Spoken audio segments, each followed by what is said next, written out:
Você ouve a partir de agora Gotas de Luz, uma mensagem de vida e esperança a todos. Gotas de Luz, trazendo o Espiritismo para bem perto de você. Realização: União Espírita de Monte Alto. Iniciando o programa de hoje, passamos a apresentar Histórias que a Vida Conta.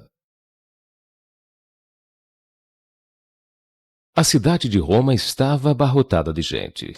Eram peregrinos vindos de toda a Europa para as celebrações do jubileu do ano de 1600, que aconteceriam durante o ano todo. Especialmente naquele dia, a população se aglomerava para contemplar um espetáculo singular. As tochas acesas ao longo do caminho iluminavam a pálida manhã de fevereiro. O filósofo de 52 anos caminhava lentamente sobre as pedras frias.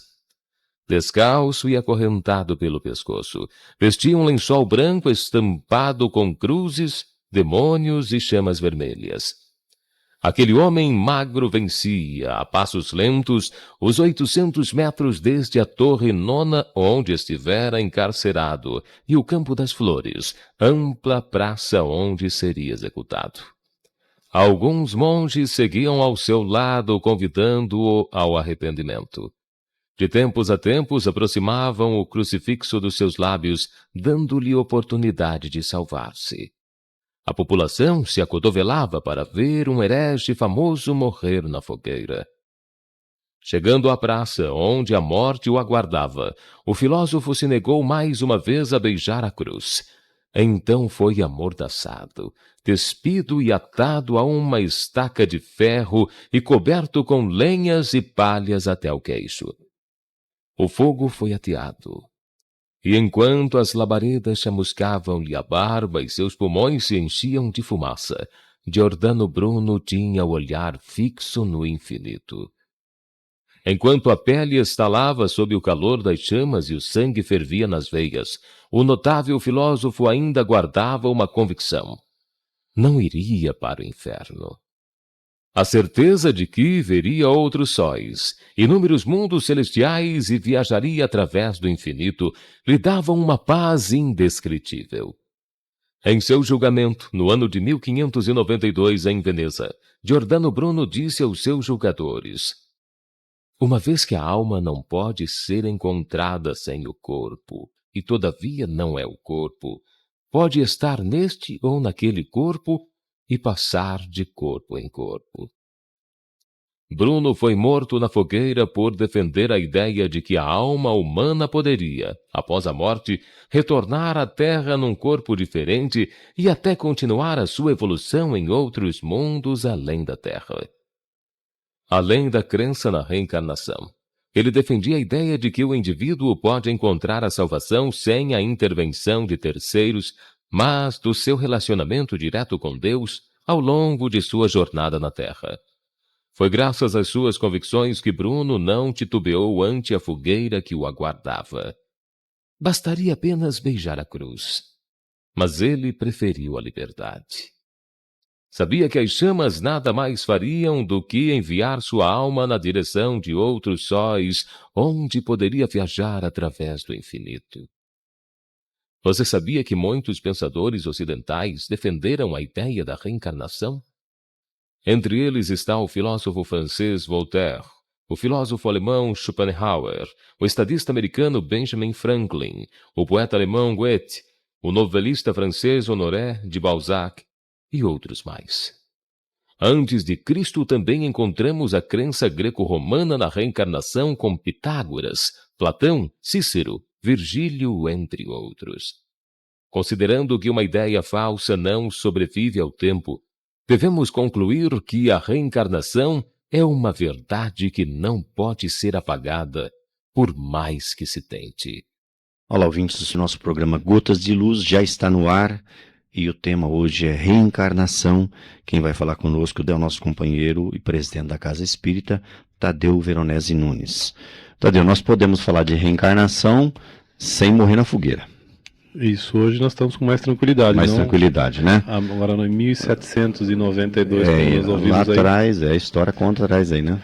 Não tinha jeito, né? Não. Ele foi macho, como se diz na língua, né? No linguajar do povo, foi macho para suportar morrer na fogueira e não abjurou, né? Que é a palavra que eles usavam, e acabou até o fim convicto de que aquela era a ideia correta, e o tempo se comprou, né? Pelo Justamente. tempo que isso já vem, a reencarnação, como diz no finalzinho da história, né? Se fosse alguma coisa supérflua, já tinha caído pelo tempo aí, morrido, né? Sendo esquecido até. Se persiste é porque tem realmente uma base concreta, mas quem vai falar é o Tadeu.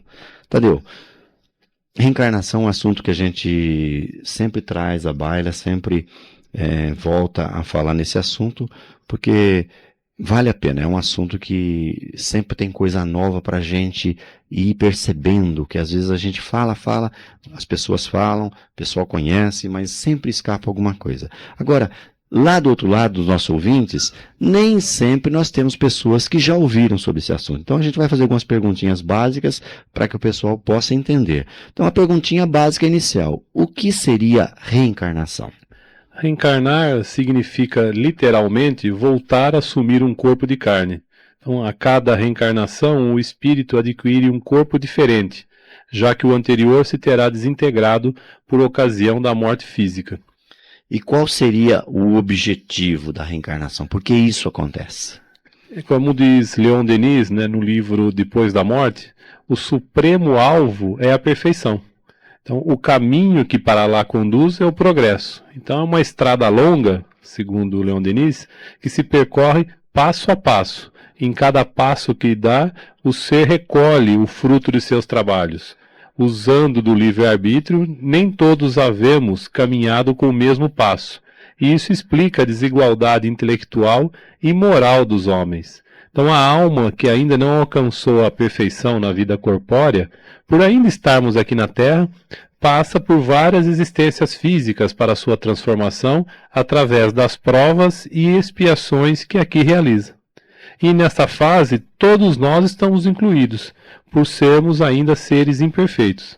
Então, expiação e provas, dessa forma, serão a maneira que nós iremos atingir o progresso da humanidade, e senão, onde estaria a justiça nisso tudo? Você fala em justiça. Qual seria a justiça?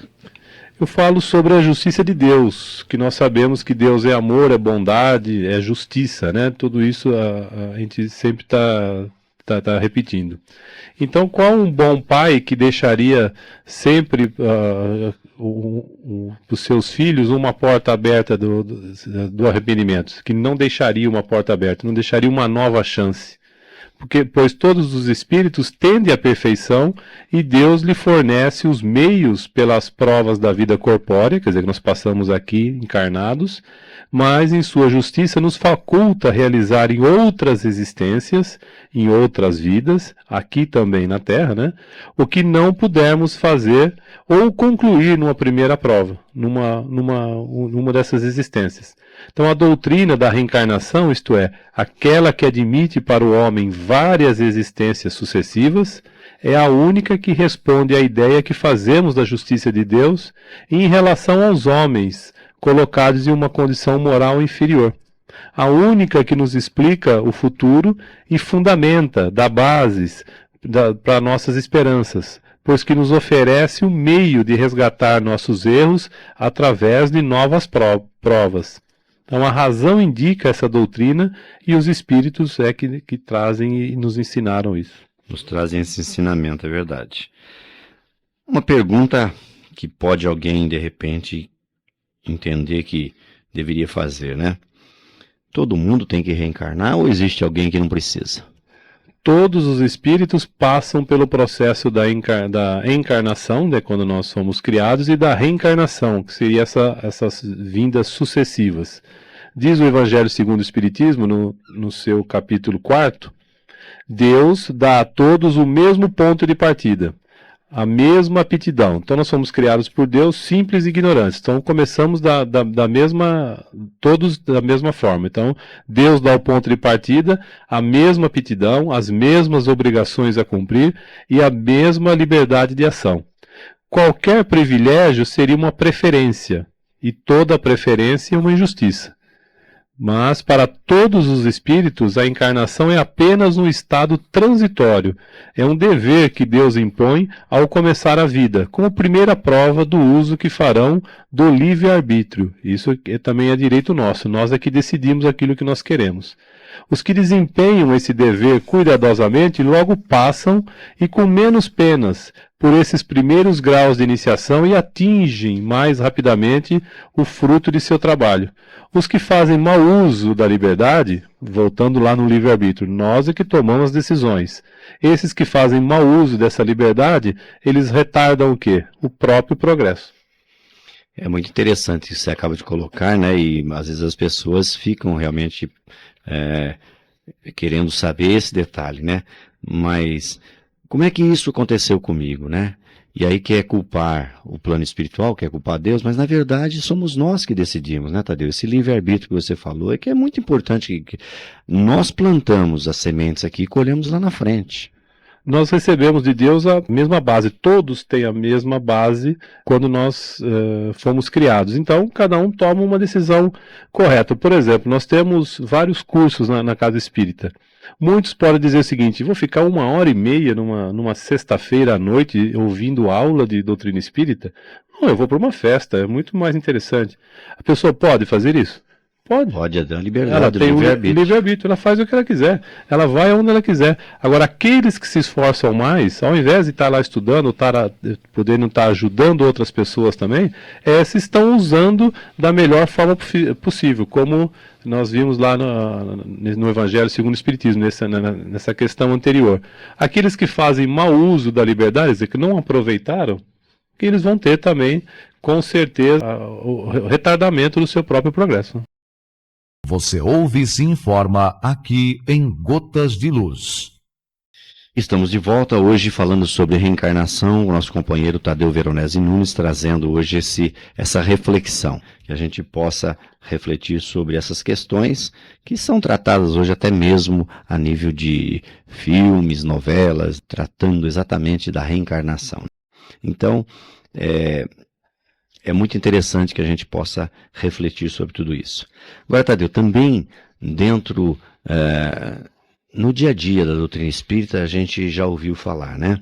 Que nós participamos do planejamento das nossas novas reencarnações. Quer dizer, enquanto espírito lá no plano espiritual, antes de retornar ao corpo aqui, a gente participa desse planejamento. Isso é verdade? É verdadeiro? Isso, nós participamos. Agora, nós participamos na mesma proporção onde a nossa evolução permite. Que na questão anterior você perguntou se todos nós temos que reencarnar.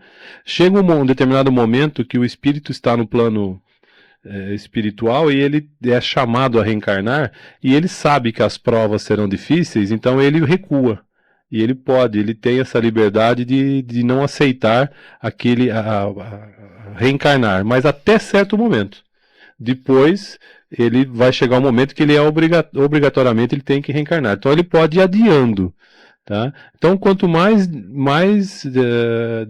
a gente for para o plano espiritual mais embrutecido, mais difícil vai ser o retorno. Agora, nós podemos participar desses planejamentos? Muitos participam, mas são os espíritos mais já evoluídos. Esse sim, ele participa, porque a reencarnação implica renovação de experiências, ora para concluir tarefas, ora para reajustar o espírito consigo mesmo ou nas suas relações com outros. Mesmo quando, tendo condições para isso, o espírito participa das escolhas. Onde, ao lado de quem, em que situações de vida, quais as experiências que ele vai participar aqui. Muitas vezes ele hesita, né? Como eu disse, ele recua e precisa de auxílio de espíritos esclarecidos para decidir-se. Então ele pode realmente recusar estar reencarnando, mas vai chegar um momento que obrigatoriamente, ele tem que reencarnar. Embora tenha percebido durante o período de aprendizado espiritual as suas necessidades mais urgentes, tendo despertado para caminhos da lei divina, sabe que certos propósitos tornam-se desafios e pedem forças. Esse pedem forças aí, na realidade, pede ajuda. E sempre nós temos espíritos que estão prontos para nos acolher. É uma família que tem uma condição moral mais evoluída, espiritualmente mais evoluída, então recebe esses espíritos para poder estar ajudando também. Então acontece assim que mesmo tendo escolhido certas ocasiões, o espírito em contato direto com elas pode não conseguir superá-las. Então às vezes nós participamos dessa programação,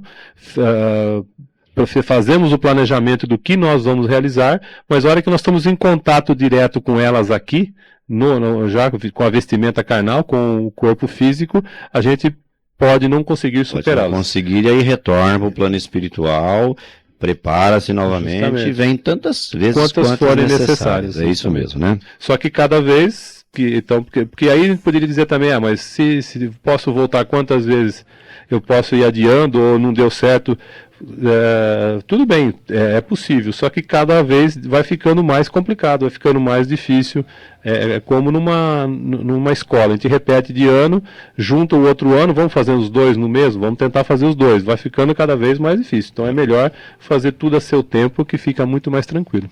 Perfeito. Uma pergunta que eu acho interessante sempre que a gente fala de reencarnação, é preciso que se fale sobre isso, né? Cada um que retorna, ele traz consigo, nessas novas existências, os traços de caráter moral de suas existências anteriores? Muito bem, caráter moral. Moral. Aí sim, ele se melhorando, ele muda. Então, de orgulhoso e mau, ele pode se tornar humilde e humano, caso tenha se arrependido. Várias pessoas, por não compreenderem bem o mecanismo da reencarnação, simplesmente a negam. Entretanto, homens eminentes que passaram pela Terra e deixaram seus nomes registrados nas páginas da história, compreendiam que a reencarnação é a resposta lógica para as questões que uma única existência deixa em aberto. Victor Hugo, que foi um poeta e romancista francês que viveu no século passado, assim se referia à reencarnação. De cada vez que morremos, ganhamos mais vida. As almas passam de uma esfera para outra sem perda da personalidade. Então, sem perda da personalidade. Então, nós mantemos o caráter moral. As conquistas morais, nós permanecemos, nós ganhamos. Então, por isso que é importante a transformação nossa moral aqui na Terra, porque isso é bagagem nossa. Isso nós levamos conosco, nós não perdemos.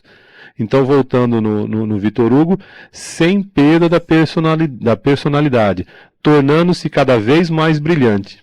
Então, eu sou uma alma, dizia Victor Hugo. Sei bem que vou entregar à sepultura aquilo que não sou. Então, o que nós entregamos para a sepultura? O corpo físico, que não é aquilo que eu sou o espírito que habita aquele corpo. E afirma ainda, quando eu descer à sepultura, poderei dizer, como tantos, meu dia de trabalho acabou. Por que ele dizia isso? Meu dia de trabalho acabou. Porque é uma existência que nós passamos aqui, é uma fase muito curta. Então, se fosse uma única vida, e aquilo que não deu tempo de fazer? E aquilo que eu fiz de errado, como é que fica? E ao dizer meu dia acabou, significa que amanhã recomeça. Recomeça outro.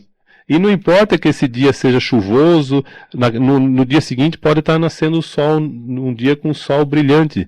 Então, é muito interessante, meu dia de trabalho acabou. Mas não posso dizer, minha vida acabou. Então ele diz, meu dia de trabalho acabou, mas não posso dizer, minha vida acabou. Meu dia de trabalho se iniciará de novo na manhã seguinte. Exatamente. O túmulo não é um beco sem saída, é uma passagem. Fecha-se ao crepúsculo e a aurora vem abri-lo novamente. Bem interessante a maneira... Colocações de Victor Hugo. Muitos anos atrás, a visão que ele já tinha... Século passado, né? Já tinha essa visão... De reencarnação e com tanta clareza como ele vem trazendo.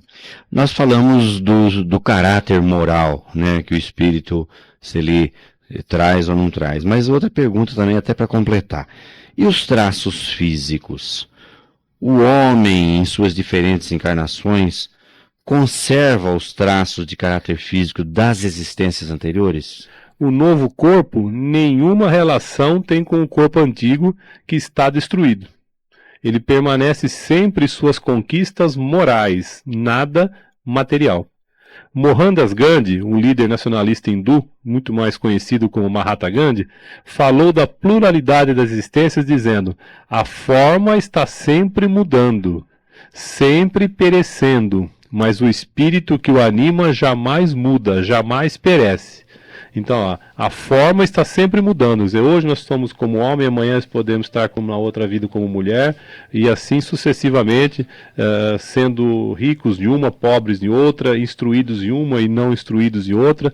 Então, a forma está sempre mudando, sempre perecendo, mas o espírito que a anima jamais muda, jamais perece. Quer dizer, o espírito mantém todas as conquistas, as boas e, infelizmente, as ruins também. Tudo que nós temos de ruim, nós levamos e trazemos de volta.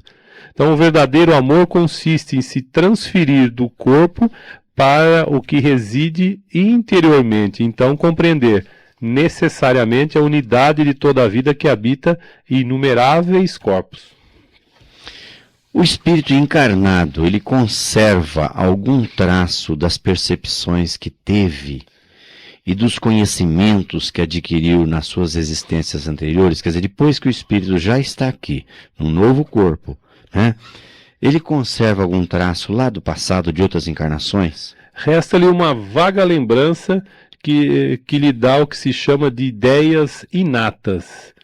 O Honoré de Balzac, o romancista francês do século XIX, ele afirmou: as virtudes que adquirimos e que se desenvolvem em nós lentamente são elos invisíveis que ligam cada uma das nossas existências às outras. Então, elos invisíveis que ligam cada uma das nossas existências às outras. Existências das quais apenas o espírito tem lembranças. Então, nós temos lembranças poucas das outras existências, porque a matéria não guarda memória de coisas espirituais. Somente o pensamento guarda as tradições de uma vida passada. O que seriam essas ideias inatas que você mencionou? Resta uma vaga lembrança que a gente se chama de ideias inatas. Então, o que são elas? São os conhecimentos adquiridos em cada existência que não se perdem. Então, libertado da matéria, o espírito os conserva. Durante a encarnação, durante a nossa vida, ele pode esquecê-los em parte momentaneamente, mas a intuição que deles guarda ajuda o seu adiantamento. Sem isso, deveria sempre recomeçar, sempre estar na estaca zero, e não é isso que acontece. O espírito parte, em cada nova existência, do ponto em que chegou na existência anterior. Leon Tolstói, um romancista russo, poeta e reformador social, também falou da reencarnação com as seguintes palavras: já que vivemos através de milhares de sonhos em nossa vida presente, assim nossa vida presente é apenas uma das milhares de vidas pelas quais passamos, vindos de outra vida mais real para a qual retornaremos após a morte. Qual que é essa vida mais real que ele está dizendo que nós retornaremos? É espiritual. A vida do espírito, essa é a verdadeira vida. Aqui são passagens curtas, às vezes, que nós temos para aprendizado. Então, é interessante o que o Tolstói diz, porque, olha, já que vivemos através de milhares de sonhos em nossa vida presente, assim nossa vida presente é apenas uma das muitas milhares de vidas pelas quais passamos. E quando ele fala muitas milhares de vidas, pode parecer até para nós, mas como milhares de vidas? Eu não recordo de absolutamente nada de outras existências, mas se nós formos pegar quanto tempo nós já existimos, nós somos espíritos milenares, já vivemos diversas e diversas vezes, então nós já passamos por milhares mesmo de existências. Pode até parecer difícil de entender isso, mas nós já vivemos muitas e muitas vidas aqui, e por isso estamos nessa fase hoje, já uma fase mais adiantada. Temos muito ainda por percorrer, mas já evoluímos muito. Então, para ver como nós somos criados ainda simples e ignorantes por Deus, lá no início, o ignorante no sentido de falta de conhecimento, e nós vamos evoluindo, vamos juntando essa bagagem, e sempre que nós retornamos, trazemos do ponto que nós paramos. Senão a gente voltaria para a estaca zero e não haveria evolução. Pare, ouça e medite. Momento de reflexão. A reencarnação é uma lei universal. Disse um filósofo que, se não existisse, precisaria inventá-la, pois sem ela, no dizer de Emmanuel, a existência terrena representaria um turbilhão de desordem e injustiça. À luz de seus esclarecimentos, entendemos todos os fenômenos dolorosos do caminho. Deus é misericórdia e quer que todos os seus filhos alcancem o reino de Deus, a regência do nosso mundo interior pelas leis divinas. Por isso, sua correção é sempre pautada no amor. Ao invés de pena eterna, sem remissão, apregoada pelos defensores da unicidade da existência, permite que os infratores de suas leis reencarnem em nova roupagem e retornem ao palco da existência terrena e se reconciliem uns com os outros. Você ouve e se informa aqui em Gotas de Luz. Tadeu, uma coisa muito interessante em relação à reencarnação, isso o nosso amigo ouvinte deve ter visto acontecer já. De repente, a mídia dá lá um destaque para um garotinho de 7, 8, 9 anos tocando um piano lá, uma música clássica, quer dizer, então ele tem faculdades extraordinárias, né, sem ter estudado previamente nessa encarnação. Qual é a origem dessas faculdades? Justamente, se não foi nessa encarnação, só pode ter sido em outras. Então, ele vem da onde esse conhecimento de línguas, de cálculos, de música, vem da lembrança do passado, do progresso anterior da alma, mas do qual não tem consciência.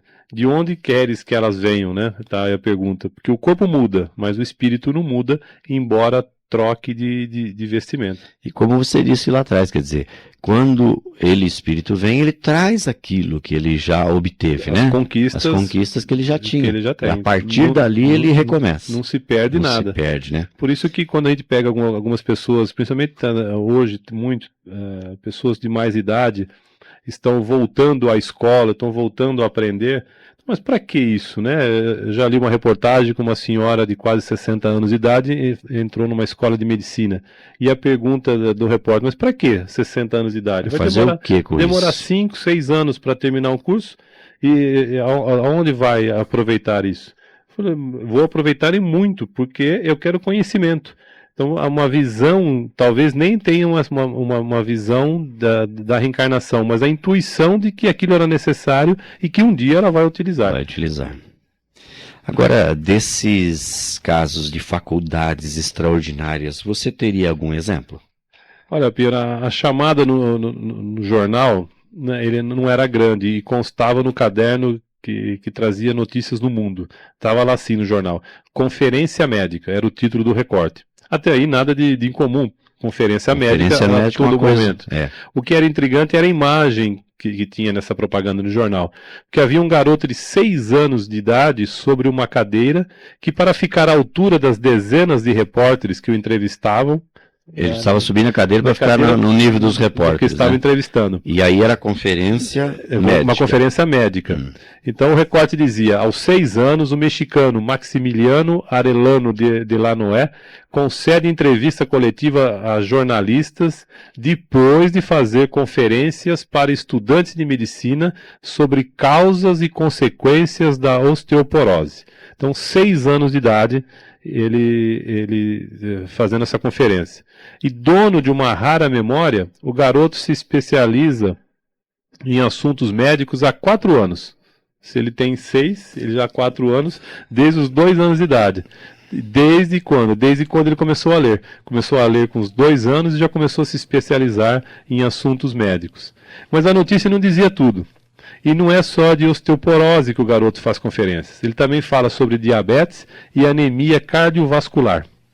Ele faz conferências para alunos de medicina em universidades do México e também da Argentina. E segundo as notícias vinculadas pela internet, Maximiliano impressiona seus ouvintes pela profundidade de seus conhecimentos, apesar da pouca idade.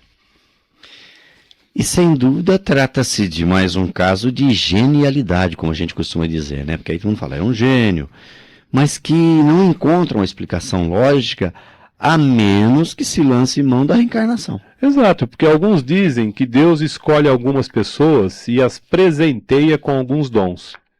Essa hipótese tira de Deus algum dos seus atributos, a justiça e o amor. Ele não seria justo, quer Não. dizer, alguns ele privilegia, Isso. outros não. Quer dizer, acordou de bom humor aquele dia, privilegiou uns, e acordou de mau humor, outros. Então, se Deus é justiça, é amor, não se trata disso. O que Me perdoe só, essa colocação é interessante, né? Deus acordou de mau humor ou de bom humor, né? Justamente, e aí fez uma Será escolha. que Deus dorme?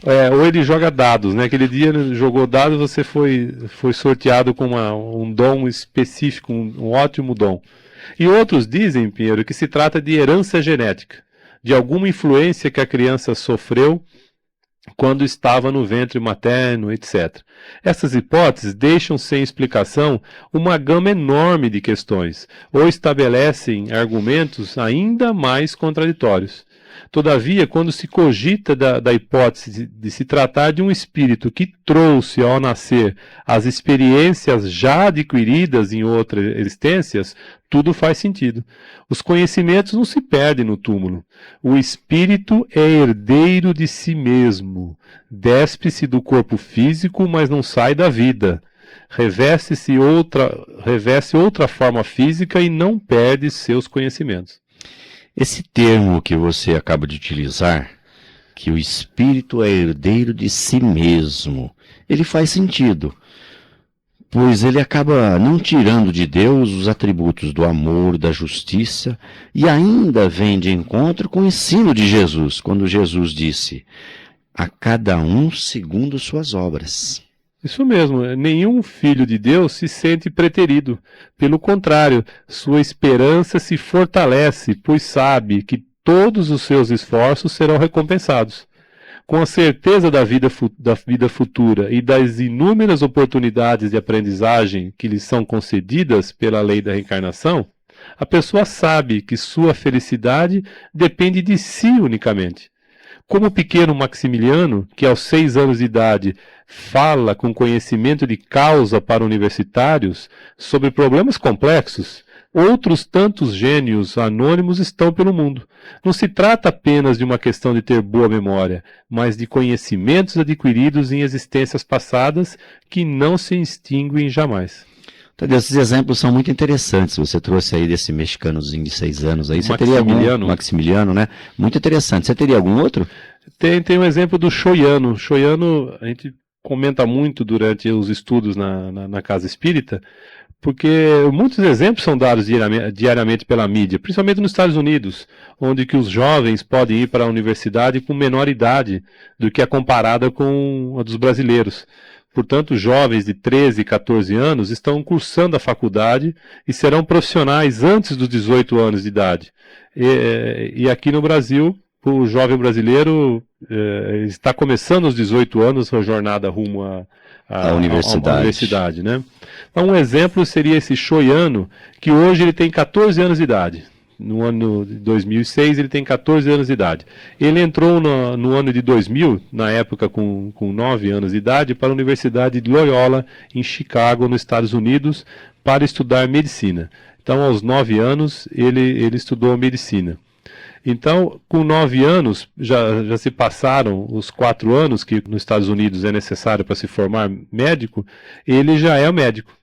E ainda pesquisando, ele não está exercendo a medicina ainda, porque ele está fazendo cursos de pós-graduação agora. Ele continua os estudos, já é um médico formado e continua seus estudos. Descendente de japoneses e coreano, Yano é um gênio, tanto que seu QI, que é o coeficiente intelectual, é de 200 pontos, sendo o mais jovem universitário dos Estados Unidos. Desde muito cedo, Pinheiro, que a mãe reparou nos talentos precoces do filho. E a mãe recorda uma vez, por exemplo, que tentava tocar uma valsa de Chopin ao piano, enquanto o filho, com 3 anos, brincava no chão. Então estava lá o Choiano brincando no chão, distraído, e a mãe tentando tocar essa valsa. Frustrada com a dificuldade da execução da peça, ela fez uma pausa e foi até a cozinha, de onde ela regressou precipitadamente à sala. Por que ela voltou correndo para a sala? Ela ouviu né? A valsa sendo tocada. Então, espantada, ela voltou para a sala para ver quem estava tocando. Quem poderia ser? E estava lá, o Shoyano, com 3 anos de idade, tocando essa valsa. Então, aos 4, ele já compunha, e aos 7 já fazia trabalho de casa escolar sob a orientação dos pais. Por quê? Incapazes de encontrar uma escola que ele se pudesse adaptar. Então, nos Estados Unidos também tem essa opção de os pais estarem preparando os filhos quando a escola não dá essa condição. Mas o mais importante é como esse jovem chegou a essa faculdade com tanta facilidade. Ele seria um privilegiado? Fica a pergunta aí, né? Se for, Deus não é justo, mais uma vez. Porque escolheu o Maximiliano, escolheu o Shoyano e não escolheu você.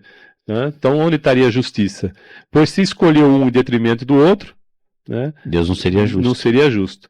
Então, os Espíritos nos explicam com clareza que tais fenômenos de prodígio são devidos ao progresso anterior da alma, a uma lembrança do passado, entendendo-se como passado as vidas anteriores do Espírito. Equivale, pois, a dizer que nada do que se aprende é perdido em tempo algum.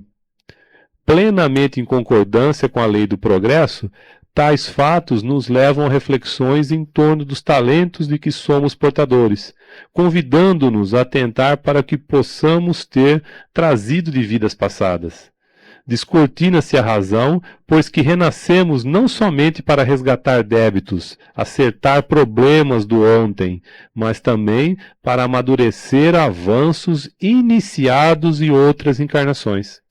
Aqueles que mais sabem, que trazem melhores mensagens de vida e maiores experiências, são convidados a trabalhar em prol da vida mais bela e elevada.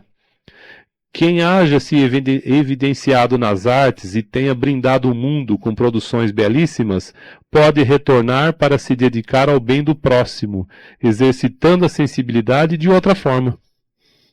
Quem tenha se esmerado na ciência, pode retornar servindo à comunidade em outro campo, totalmente diverso, sem perder jamais em momento algum o que aprendeu, exercitou, lecionou.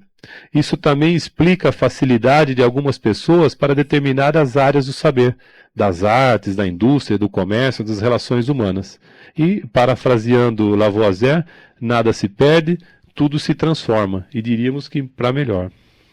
Tadeu, a reencarnação é também um processo educativo? Com certeza. A reencarnação como processo educativo para a evolução do espírito explica também as desigualdades aparentes que tanto intrigam o homem. Enfermidades congênitas, oportunidades iniciais aí diversas, vida longa para os maus. A gente às vezes até brinca, né, que vaso ruim não quebra. Tem umas colocações populares, né? Por que não morreu aquele que que está fazendo tanto mal? Então, as mortes prematuras. Para vivenciar ou repetir a experiência mal vivida, para abrir o campo de trabalho do amor, onde os erros são compensados, espíritos diferentes recebem condições diferentes, adequadas aos objetivos particulares da sua encarnação. Então, a reencarnação é manifestação da justiça divina. E aqueles que dizem que nós viemos para sofrer? Do ponto de vista evolutivo, cada reencarnação representa a possibilidade de vivência em novas situações necessárias ao desenvolvimento do espírito. Oferece ainda a oportunidade de reajuste interno, através da correção de posições mentais que o prejudicaram ou a outros em encarnação anterior. Então, a reencarnação para reajuste, ela atende à lei de causa e efeito, que nos torna responsáveis pelas posições ou ações que assumimos. Não representa castigo, mas oportunidade de correção de rota, com retorno ao caminho que leva à manifestação da lei de Deus em cada criatura, à paz interior. Então, é uma correção de rota, é uma maneira que nós temos, uma oportunidade que nós temos para nos acertar. Seria engano pensar nos elos da reencarnação como apenas predestinação ao sofrimento. Esses mesmos elos garantem a colheita dos frutos dos esforços, o reencontro com entes queridos, a conclusão de trabalhos anteriormente iniciados, proporcionam a reunião de espíritos amigos para tarefas conjuntas, quer em família, quer fora do parentesco corporal. Manifesta-se então a solidariedade das almas, que torna mais fáceis os compromissos e o exercício de viver. Então a reencarnação ela visa desenvolver potencialidades, corrigir atitudes e comportamentos, e não pagamento de dívidas. As leis divinas, baseadas no amor, são indutoras do progresso, oportunizadoras, buscando a correção construtiva de desvios, para a adesão consciente do indivíduo. Então, nós temos que ter uma adesão consciente, sabemos que nós estamos ali só nos acertando. Não existe a lei da dor. A dor é apenas um recurso educativo eficiente, um último recurso. Isso aqui é importante, olha. Não existe a lei da dor. A dor é apenas um recurso educativo eficiente. Um último recurso, não tem outro recurso. A espiritualidade tentou de todas as formas. Não houve uma maneira de aderir consciente. Então, o último recurso é a dor. E esse é eficiente, porque esse a gente presta atenção nela rapidamente. Então, é uma consequência das ações praticadas em desacordo com a lei divina. Cada um progride como pode ou como quer. Portanto, uns evoluem mais depressa que outros, mas tivemos a mesma origem, a mesma destinação e as mesmas leis e oportunidades, diferenças relativas e temporárias. O que seriam essas diferenças relativas e temporárias? Nós temos diferenças relativas e temporárias que nós podemos estar vivendo hoje no Brasil, amanhã iremos viver na África ou iremos viver num país mais desenvolvido ou menos desenvolvido. E temporárias, é só um período que nós passamos. Às vezes nós temos um sexo, uma cor, uma raça, uma situação financeira. E isso muda numa encarnação anterior ou posterior. Nós vamos participando de todas elas para irmos aprendendo, para irmos nos corrigindo. E a reencarnação, que tem toda essa lógica, por que ainda se acredita em coisas diferentes dela? Algumas religiões, Pinheiro, descartam a reencarnação porque verificou que se há muitas vidas, há muitas chances de a pessoa se recuperar dos enganos cometidos. E daí não seriam necessárias as trocas que se fazem, sempre através de um intermediário, para que se alcance isso. E dessa forma também diminui o poder absoluto desses intermediários ou às vezes mercadores da fé. Nosso tempo praticamente se extingue e a gente não tem muito ainda em questões de tempo, né? Mas uma pergunta eu acho que tem que ser feita para encerrar, né? Para tirar dúvidas. Essa crença da reencarnação, ela foi criada pela doutrina espírita? Não, com certeza. Nós vimos aí por diversos exemplos, até pela data dessas comunicações, né? desses escritores, desses filósofos, que tudo é anterior à codificação da doutrina espírita. Então, é de conhecimento comum que a ideia ou pensamento sobre a possibilidade de reencarnação, ou seja, da volta do espírito humano à dimensão material por meio do retorno a um novo corpo físico, é profundamente antiga e aceita por uma parcela considerável da humanidade. Você sabia, Pedro, que Pitágoras, filósofo grego que viveu alguns séculos antes de Cristo, assim como Sócrates, Platão e outros tantos filósofos da antiguidade, tinham convicção da reencarnação dos espíritos? Pois é, olha lá o tempo, que eles viveram, né? Então não se utilizavam do termo reencarnação, mas da ideia da pluralidade das existências era conhecida e admitida. E também, Pinheiro, que essa palavra reencarnação ela foi cunhada por Allan Kardec, o codificador do Espiritismo no século passado. Como dissemos, a palavra é nova, mas a ideia já existia desde tempos muito remotos.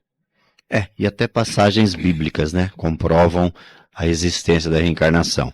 É um assunto que tem muita coisa para ser dita, né, e não se pode falar em apenas em um programa. Outras oportunidades teremos.